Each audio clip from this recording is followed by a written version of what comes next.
पैसे की शुरुआत कैसे हुई? दोस्तों, जीवन में पैसा कितना जरूरी है ये शायद मुझे बताने की जरूरत नहीं है। और यहाँ जो लोग ये कहते हैं कि पैसों से खुशियां नहीं खरीदी जा सकती, उन्हें Jeff Bezos, Elon Musk, Bill Gates और मुकेश अंबानी को देखने के बाद सड़क पर जीवन बिताने वाले लोगों पर भी नजर डाल लेनी चाहिए। यकीनन आप पैसे का महत्व समझ जाएंगे। आज के जमाने में बिना पैसे के जीना लगभग नामुमकिन है। जीने के लिए पैसा उतना ही जरूरी है जितना कि हवा, पानी और खाना। यही वजह है कि आज भिखारी से लेकर बिलियनर तक हर कोई पैसे को पाना चाहता है। यह सिर्फ एक कागज का टुकड़ा नहीं है। इस पैसे में इतनी ताकत है कि कभी जंगलों में रहने वाले इंसान आज आसमान की बुलंदियों को छू रहा है। पर इस पैसे की शुरुआत कहाँ से हुई, कब बना, कहाँ बना, कैसे इसने लोगों को अपना गुलाम बना दिया, और सबसे जरूरी पैसा क्या है, व्हाट इज मनी? आज के इस वीडियो में हम इन सभी सवालों के जवाब देने वाले हैं। वीडियो काफी ज्यादा इंटरेस्टिंग होने वाला है, इसलिए आप वीडियो के अंत तक हमारे साथ जरूर बने रहिएगा। दोस्तों, क्या आपने कभी ये जानने की कोशिश की है कि आखिर इस वक्त पूरी दुनिया में कितना पैसा है? मतलब अगर पूरी दुनिया के पैसे को इकट्ठा कर लिया जाए तो ये कितना पैसा होगा? चलिए हम आपको बताते हैं। वो है 36.8 ट्रिलियन डॉलर। लेकिन जरा ध्यान दीजिए, ये सिर्फ वो पैसा है जो नजर आता है। जो नजर नहीं आता वो है 1300 ट्रिलियन डॉलर, यानी कि 1.3 क्वाड्रिलियन डॉलर। अब सवाल ये है कि इतना पैसा आया कहां से? पैसे को किसने बनाया और क्यों बनाया? दोस्तों, इन सभी सवालों के जवाब को जानने के लिए आपको जानना होगा कि आज से 17,000 साल पहले, यानी कि 15,000 BC में, जब दुनिया में पैसे का कोई नाम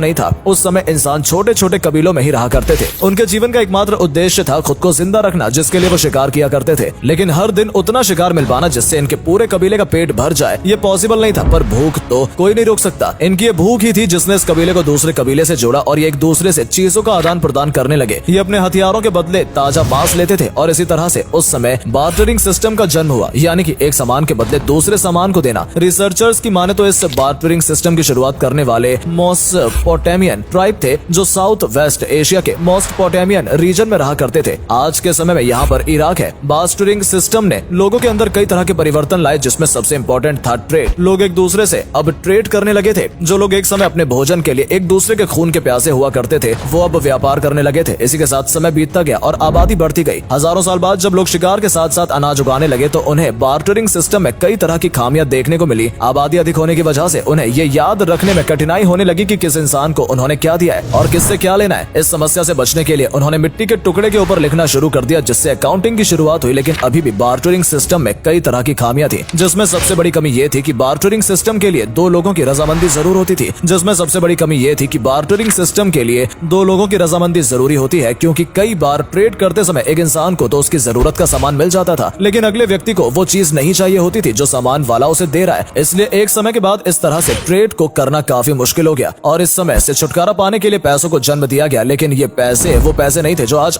हम इस्तेमाल करते हैं। ये थी कमोडिटी मनी, यानी कि उस समय के इंसानों ने हर चीज को उस पैसे की तरह इस्तेमाल किया जो मूल्यवान थी, जो हर किसी के इस्तेमाल में आ सकती थी। जैसे पालतू जानवर, जिसमें गाय, भैंस, बकरी, गधा शामिल थे। इसके अलावा हथियार जैसे चाकू, कुल्हाड़ी, तीर, तलवार आदि, साथ ही जानवरों की खाल, नमक, मोर के पंख, अल्कोहल। सबसे अंत में इंसानों को भी दासों के रूप में कमोडिटी मनी में शामिल किया गया। कमोडिटी मनी में ट्रेड को आसान तो कर दिया गया, लेकिन इसकी भी एक कमी थी। इसमें हर व्यक्ति अपनी चीज को सामने वाली चीज से अधिक मूल्यवान बताने लगा, जिससे एक बार फिर से ट्रेड करना मुश्किल हो गया। इसलिए अब एक ऐसी चीज की जरूरत थी जो सभी कमोडिटी मनी की चीजों की कीमत तय कर सके, और लोगों की इस जरूरत ने मेटालिक मनी की शुरुआत की। आज से 2600 साल पहले 600 BC में इंस्टेंट ग्रीक में मेटालिक मनी की शुरुआत हुई। वहाँ सोने और चांदी को मिक्स करके कॉइन्स बनाए गए। इन कॉइन्स के ऊपर शेर या बैल के चित्र अंकित होते थे। दोस्तों, इस पर ध्यान दीजिएगा, यह है दुनिया का सबसे पहला सिक्का, द लाइडियन स्टेटर। इस सिक्के के बारे में कहा जाता है कि प्राचीन ग्रीक सिक्के से पहले के हैं। आपकी नॉलेज के लिए बता दें कि दुनिया में सिक्के बनाने की शुरुआत सबसे पहले चीन में 1000 BC में हुई थी। चीन के लोग उस समय पीतल और तांबे के सिक्के बनाते थे, लेकिन दुख की बात यह थी कि इन सिक्कों का लाइडन स्टेटर की तरह प्रसिद्धि नहीं हो पाई। लाइडन स्टेटर के बाद ही दुनिया में सिक्कों की भरमार आई। हर एक राजा और हर एक शासक के अपने नाम के सिक्के निकाले, जिसमें दुनिया का हर एक शासक, हर एक शख्स सिक्कों का इस्तेमाल करने लगा। इन सिक्कों ने ट्रेड में क्रांति ला दी। वैसे देखा जाए तो मेटल मनी भी कमोडिटी मनी का हिस्सा थी। फिर समय आया 500 BC का, जब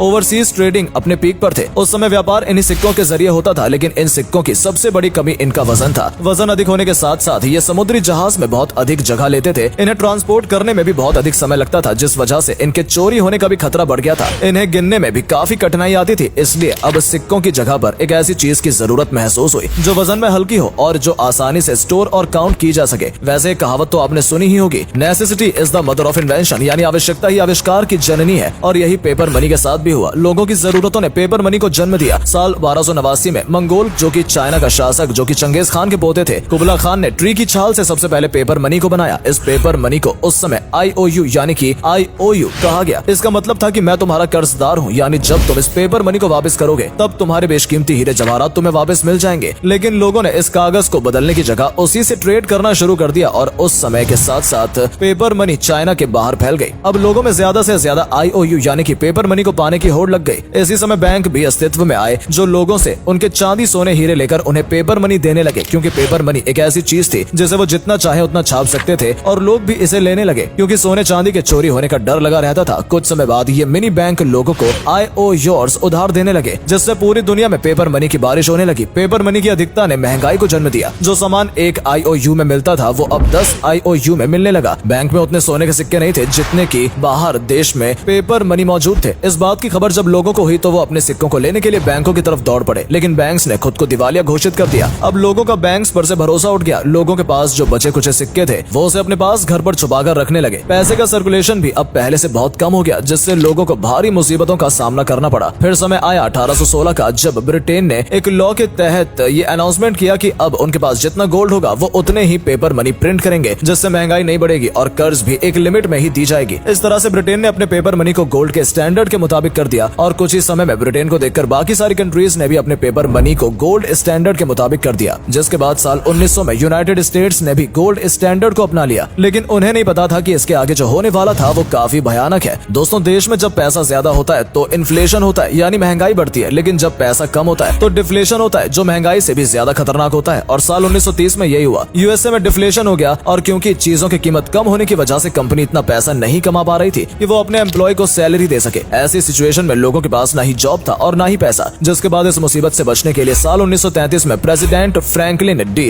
रूजवेल्ट ने गोल्ड और डॉलर के कनेक्शन को हमेशा के लिए खत्म कर दिया, जिससे बैंक के पास उनकी फिर से पुरानी ताकत लौट आई और अब वो एक बार फिर से धड़ल्ले से नोट छापने लगे। और फिर कुछ इसी समय बाद इन्फ्लेशन की नौबत आ गई, जिसे कंट्रोल करने के लिए एक बार फिर से अमेरिका ने सेंट्रल बैंक फेड की स्थापना की, जिसका काम ये रेगुलेट करना था कि देश में पैसा ना तो ज्यादा हो और ना ही कम हो, लेकिन वो पैसा IOU जैसे लोग गोल्ड में कन्वर्ट कर सकते थे। अब वो एक कागज का टुकड़ा बनकर रह गया था जिसे फाइट मनी कहा गया। दोस्तों, दुनिया में जितनी भी करेंसी है वो सभी फाइट मनी है। फाइट मनी यानी कि वो करेंसी जिसका कोई आंतरिक मूल्य नहीं है, लेकिन सरकार द्वारा लीगल टेंडर यानी कि कानूनी मुद्रा के रूप में स्वीकार किया गया है। इसलिए ये कागज की करेंसी हमें वो सब कुछ दिलाती है जिसकी हम चाह रखते हैं। तो दोस्तों, आज के वीडियो में फिलहाल इतना ही। उम्मीद है आपको काफी कुछ जानने को और समझने को मिला होगा। दोस्तों, इस तरह के और भी टॉपिक आपको हिस्ट्री पर चाहिए तो नीचे कमेंट करके जरूर बताइए, और अगर आपको कुछ नया सीखने को मिला हो तो वीडियो को लाइक और शेयर करना बिल्कुल ना भूलें। धन्यवाद।